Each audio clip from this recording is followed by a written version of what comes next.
Bom, nesse vídeo a gente vai fazer um exercício de leitura. Eu vou ler aqui trechos do Descartes, que estão nesse livro Textos Básicos de Filosofia, do professor Danilo Marcondes, que é um livro diferente daquele da Iniciação à História da Filosofia, né? Aqui é um livro só de recortes de textos dos filósofos da tradição ocidental.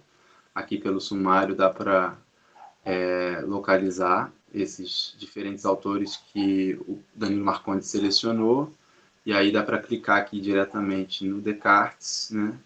E aí a gente vai ver aqui essa parte sobre a dúvida metódica. Então vou aumentar aqui um pouco o tamanho para vocês poderem ler junto comigo. Eu vou lendo e comentando. É basicamente esse o vídeo de hoje. Aqui no capítulo do Descartes, né, começa lá na página 81 do PDF, que é diferente, acho que, da paginação do livro em si, né? Eu tenho aqui também o mesmo livro, formato físico, né? Textos Básicos de Filosofia, Danilo Marcondes. Enfim, aqui eu vou fazer uma leitura comentada, o estudo sistemático também cabe a vocês, né? A estudar lá pelo capítulo do livro do Danilo Marcondes, da Iniciação à História da Filosofia. Também, claro, em outro momento a gente recapitula as informações aqui de uma forma mais objetiva, mas agora o objetivo do vídeo é fazer a leitura, o exercício de leitura juntos aqui, e aí eu vou comentando pontos que eu considero importantes em cima do que eu estou lendo. Então a gente vai ler aqui esse trecho, tem uma introdução, não vou ler essa introdução, né? A referência ao livro Meditações Metafísicas, do René Descartes, francês do século XVII, né? Nasceu em 1596, morreu em 1650, e a escrita dele também é parte dessa época. Quando ele se refere à tradição, ele está se referindo a uma tradição medieval que antecedeu a ele. A gente vai dar uma olhada nisso também para conhecer a dúvida metódica, né? Como é que funciona o uso da dúvida e do ceticismo na filosofia dele, nessa primeira meditação do livro. O livro é dividido em capítulos, cada capítulo é uma meditação. E aqui, de cara, no texto, tem uma falhazinha, faltou a letra H no parágrafo 1, são seleções de parágrafos, também não está o capítulo inteiro, então faltou a letra H. E ele começa dizendo justamente assim: há já algum tempo eu me apercebi de que desde meus primeiros anos recebera muitas falsas opiniões como verdadeiras, e de que aquilo que depois eu fundamentei em princípios tão mal assegurados não podia ser senão muito duvidoso e incerto, de modo que me era necessário tentar seriamente, uma vez em minha vida, desfazer-me de todas as opiniões a que até então dera crédito, e começar tudo novamente desde os fundamentos, se quisesse estabelecer algo de firme e de constante nas ciências. Mas parecendo-me ser muito grande essa empresa, esse empreendimento, aguardei atingir uma idade que fosse tão madura que não pudesse esperar outra após ela, na qual eu estivesse mais apto para executá-la, o que me fez adiá-la por tão longo tempo que doravante acreditaria cometer uma falta se empregasse ainda em deliberar o tempo que me resta para agir. Então, primeiro eu quero chamar a atenção para o estilo do Descartes aqui, um estilo bastante pessoal, um tom bastante pessoal, que ele adota, bastante subjetivo, de certa maneira, né? Ele está narrando as descobertas dele como um aventureiro, um pesquisador que está ali, um explorador, né? Alguém que está descobrindo novas verdades, está reparando, num primeiro momento, que as opiniões que ele recebeu da tradição eram falsas. Muito do que ele recebeu como verdadeiro, na verdade, não tinha suficientes evidências, né, que comprovassem a veracidade dessas informações. Então ele já adota aqui uma postura que tem a ver com o método dele, né? Tem lá as regras do método também, é um outro ponto interessante de ser pesquisado. Mas a primeira delas tem a ver com isso, não considerar como verdadeiro aquilo sobre o que paira algum tipo de dúvida. Então, só pode ser considerado como se fosse de fato verdadeiro aquilo que é totalmente certo, evidente por si mesmo. Se for algo duvidoso, incerto, se não for clara e distinta a ideia, Então ela vai ter que ser considerada como se fosse falsa. Então o método dele não quer dizer que ele vai considerar para sempre essas ideias como falsas, mas quer dizer que nesse momento da meditação, a meditação é um exercício do pensamento, né? E aí meditação metafísica tem a ver com grandes temas da tradição, como a ideia da existência de Deus, a ideia da alma, a própria existência do mundo, temas que são abstratos, temas que não têm a ver com algo que tem uma existência física, que não podem ser propriamente vistos, mas sobre os quais a gente fala, né? A felicidade, a liberdade, de certa maneira, são temas metafísicos. E quando a gente fala em metafísica, a gente também está falando sobre a teoria do conhecimento, sobre o que condiciona e quais são os critérios utilizados para alcançar um conhecimento e discernir esse conhecimento dito científico, verdadeiro, de um outro que seria falso, enganoso, enfim. A gente segue aqui a leitura.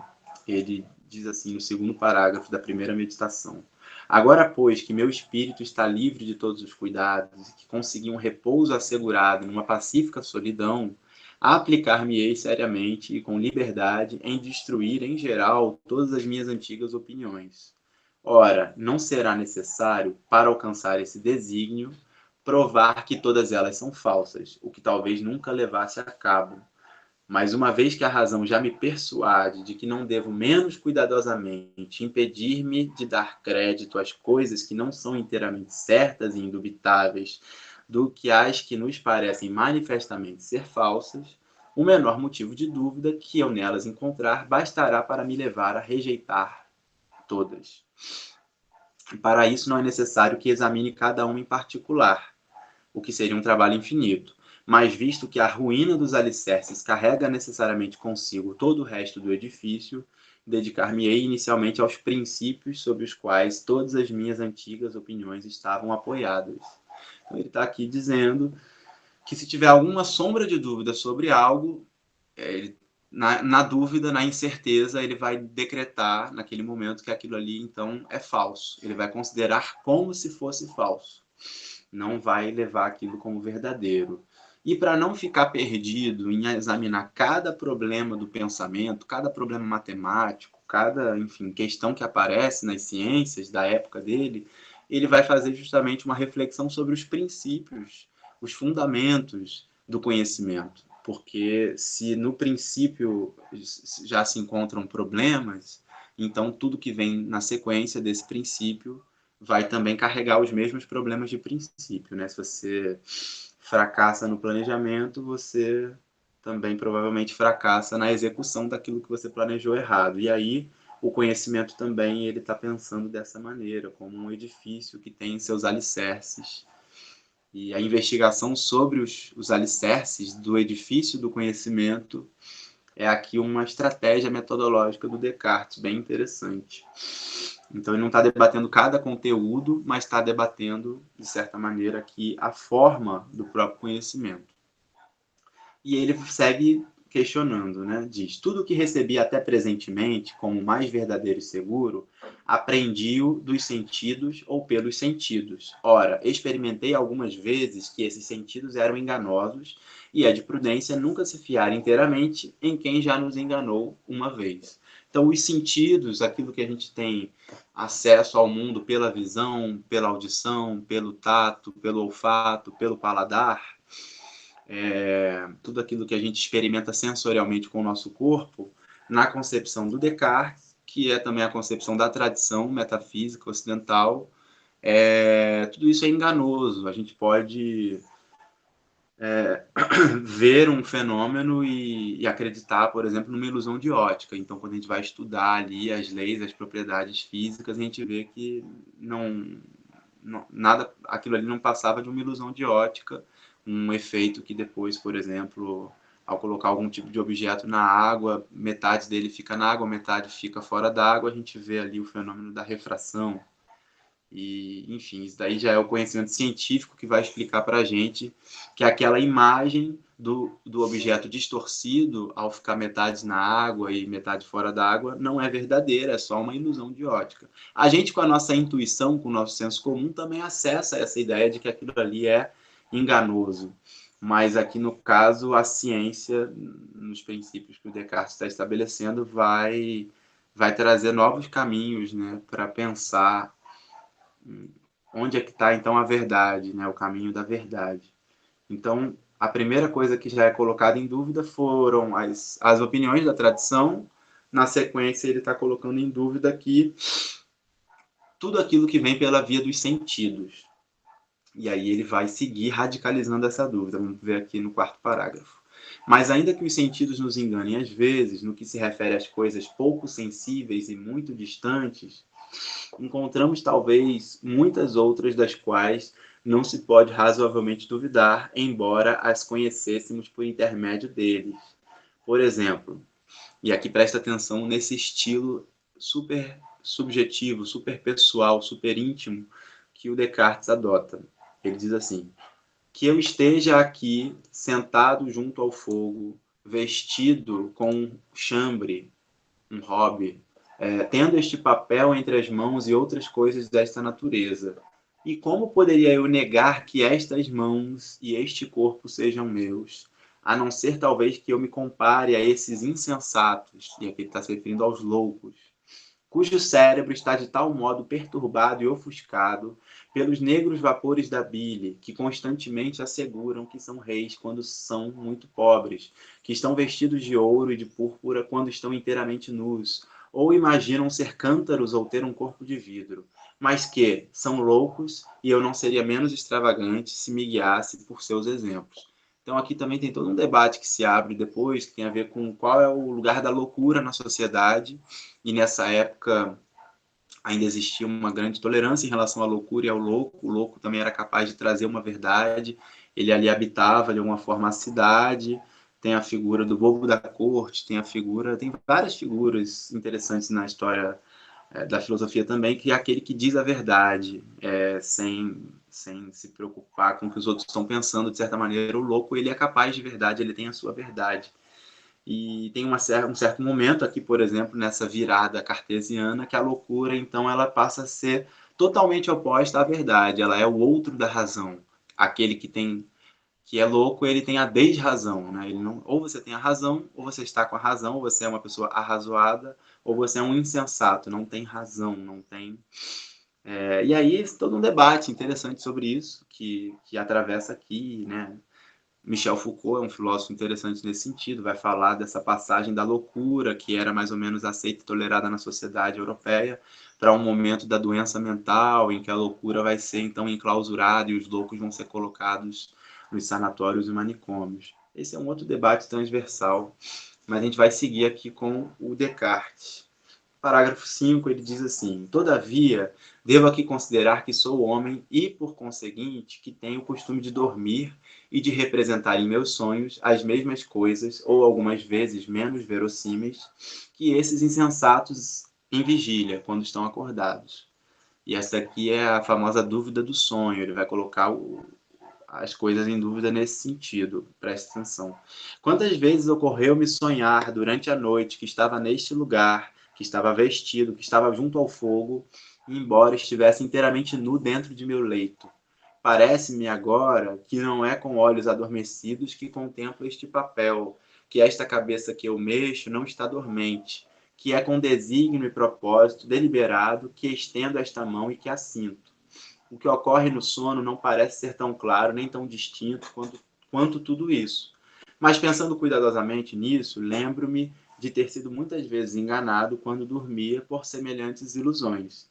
E detendo-me neste pensamento, vejo tão manifestamente que não há quaisquer indícios concludentes, nem marcas assaz, certas, bastante certas, por onde se possa distinguir nitidamente a vigília do sono, que me sinto inteiramente pasmado, e meu pasmo é tal que é quase capaz de me persuadir de que estou dormindo. Então ele coloca em dúvida que o fato se ele está ou não acordado, ou se ele está ou não dormindo, e se ele não tem certeza, ele não pode nem afirmar, então ele vai considerar essa verdade de que ele está de fato ali acordado, pensando, escrevendo, etc., como algo que é falso.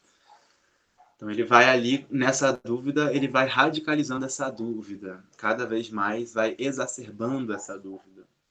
E ele diz assim: suponhamos, pois, agora que estamos adormecidos e que todas essas particularidades, a saber, que abrimos os olhos, que mexemos a cabeça, que estendemos as mãos e coisas semelhantes, não passam de falsas ilusões, e pensemos que talvez nossas mãos, assim como todo o nosso corpo, não são tais como os vemos. Todavia, é preciso ao menos confessar que as coisas que nos são representadas durante o sono são como quadros e pinturas que não podem ser formados senão à semelhança de algo real e verdadeiro.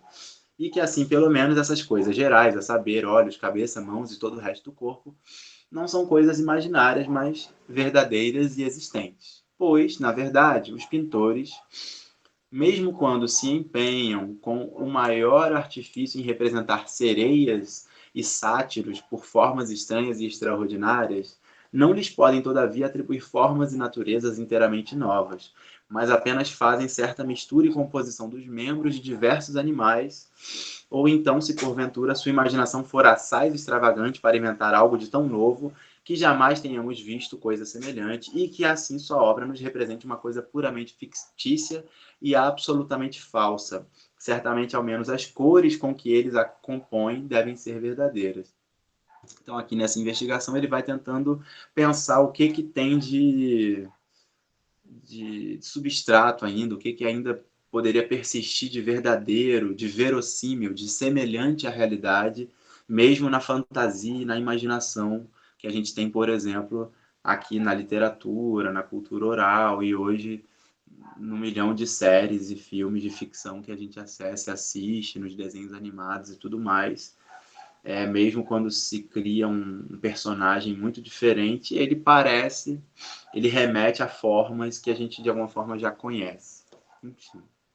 E aí ele vai avançando aqui e traz uma outra dúvida, uma outra hipótese que vai acirrar ainda mais a dúvida e o método da dúvida, que ele diz assim: todavia, há muito que tenho no meu espírito, no meu intelecto, na minha mente, certa opinião de que há um Deus que tudo pode e por quem fui criado e produzido tal como sou.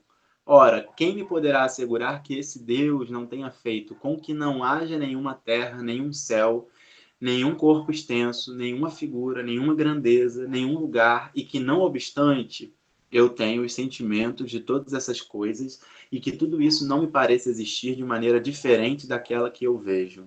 E mesmo como julgo que algumas vezes os outros se enganam até nas coisas que eles acreditam saber com maior certeza, pode ocorrer que Deus tenha desejado que eu me engane todas as vezes em que faço a adição de 2 mais 3, ou em que enumero os lados de um quadrado, ou em que julgo alguma coisa ainda mais fácil, se é que se pode imaginar algo mais fácil do que isso. Ele trouxe aqui os exemplos da matemática, né? Da geometria. Mas pode ser que Deus não tenha querido que eu seja decepcionado desta maneira, pois ele é considerado soberanamente bom. Todavia, se repugnasse a sua bondade fazer-me de tal modo que eu me enganasse sempre, pareceria também ser-lhe contrário permitir que eu me engane algumas vezes. E, no entanto, não posso duvidar de que ele me permita. Essa daqui é a hipótese do Deus enganador, né? Então ele vai pensando nessa ideia a partir da tradição cristã, católica, a qual ele é devedor. Se tem um Deus que me fez e que pode todas as coisas, pode ser também que ele esteja sempre me enganando toda vez que eu somo 2 com 3 ou conto ali os lados do quadrado, e pode ser que eu me engane até nisso, porque esse Deus Todo-Poderoso pode também então me enganar. Aí, como essa tradição de Deus, do Deus cristão, é muito importante aqui para o Descartes, essa imagem do Deus enganador também pode não pegar tão bem, né? Então ele vai pensar a ideia de um outro tipo de figura poderosa, que não é Deus, mas que é o gênio maligno. Então seria uma variante dessa ideia do Deus enganador, e ele diz assim: haverá talvez aqui pessoas que preferirão negar a existência de um Deus tão poderoso a acreditar que todas as outras coisas são incertas. Mas não lhes resistamos no momento e suponhamos em favor delas que tudo quanto aqui é dito de um Deus seja uma fábula. Todavia, de qualquer maneira que suponham ter eu chegado ao estado e ao ser que possuo, quer o atribuam a algum destino ou fatalidade, quer o refiram ao acaso, quer queiram que isto ocorra por uma contínua série e conexão das coisas, É certo que, já que falhar e enganar-se é uma espécie de imperfeição, quanto menos poderoso for o autor a que atribuir em mim origem, tanto mais será provável que eu seja de tal modo imperfeito que me engane sempre. Razões às quais nada tenho a responder, mas sou obrigado a confessar que, de todas as opiniões que recebi outrora em minha crença como verdadeiras, não há nenhuma da qual não possa duvidar atualmente, não por alguma inconsideração ou leviandade, mas por razões muito fortes e maduramente consideradas, de sorte que é necessário que interrompa e suspenda doravante, de agora em diante, meu juízo sobre tais pensamentos, e que não mais lhes dê crédito, como faria com as coisas que me parecem evidentemente falsas, se desejo encontrar algo de constante e de seguro nas ciências. Aqui é um termo que ele sempre repete, vou chamar a atenção para esse termo, que é o objetivo dele final. Ele está colocando tudo isso em dúvida, fazendo uso aqui de um ceticismo radical, né? Mas ele quer estabelecer algo de firme, de constante, de seguro nas ciências. Ele quer fazer o caminho do conhecimento avançar, que aí já é uma diferença também em relação à postura dos medievais, que queriam, de certa maneira, dos antigos, do sábio antigo, apenas recapitular aquilo que já tinha sido estabelecido pela tradição. Não havia nada de novo a ser acrescentado. Era só uma recapitulação. E, na verdade, era, de certa maneira, preciso crer para compreender. Era preciso, de alguma forma, enfim, essa relação aí, a crença vem antes da compreensão. E aqui, de certa maneira, para o Descartes, ele quer encontrar as condições de possibilidade do conhecimento científico, que sejam, de certa maneira, independentes de outros fatores, né, que estejam, de certa maneira, garantidos no próprio sujeito de conhecimento, atrelado a um método, né, um método científico que seja capaz, enfim, de fornecer conhecimento verdadeiro. E aí tem essa figura aqui de Deus que ele comentou, né? Se Deus Todo-Poderoso é a origem e ele pode enganar, como é que fica, né? Mas esse Deus, se ele não for assim também tão poderoso, ele for a origem do ser humano, aí também fica complicado, porque ele vai dizer aqui que esse Deus, então, não tão poderoso assim, imperfeito, então, deu origem a um ser ainda mais imperfeito. É toda uma lógica aqui, uma reflexão sobre criador e criatura, vale a pena também dar uma investigada nisso. E aí que ele vai falar aqui da figura do gênio maligno. Ele diz: suporei, pois, que não há um verdadeiro Deus, que é a soberana fonte da verdade, mas certo gênio maligno, não menos ardiloso e enganador do que poderoso, que empregou toda a sua indústria em enganar-me. Pensarei que o céu, o ar, a terra, as cores, as figuras, os sons e todas as coisas exteriores que vemos são apenas ilusões e enganos de que ele se serve para surpreender minha credulidade. Considerar-me-ei a mim mesmo absolutamente desprovido de mãos, de olhos, de carne, de sangue, desprovido de quaisquer sentidos, mas dotado da falsa crença de ter todas essas coisas. Permanecerei obstinadamente apegado a esse pensamento, e se por esse meio não está em meu poder chegar ao conhecimento de qualquer verdade, ao menos está ao meu alcance suspender meu juízo. Eis porque cuidarei zelosamente de não receber em minha crença nenhuma falsidade, e prepararei tão bem meu espírito a todos os ardis desse grande enganador, que, por poderoso e ardiloso que seja, nunca poderá impor-me algo. Então aqui, ele fecha aqui a primeira meditação metafísica, o primeiro capítulo do livro, o Descartes, né, com essa solução. Já que não dá para ter certeza de nada, eu então vou suspender o meu juízo, vou deixar de emitir qualquer juízo, qualquer valor, qualquer sentença, qualquer afirmação sobre o mundo. E é assim que termina uma dúvida radical, ele não sabe nem se ele existe, nem se ele tem um corpo, nem se o mundo existe, nem se nada existe. É uma dúvida radical, e ele não vai parar nessa dúvida, a reflexão dele vai seguir, porque ele vai querer estabelecer uma primeira certeza que a gente vai ver num outro vídeo aqui, e vamos parar por aqui nesse.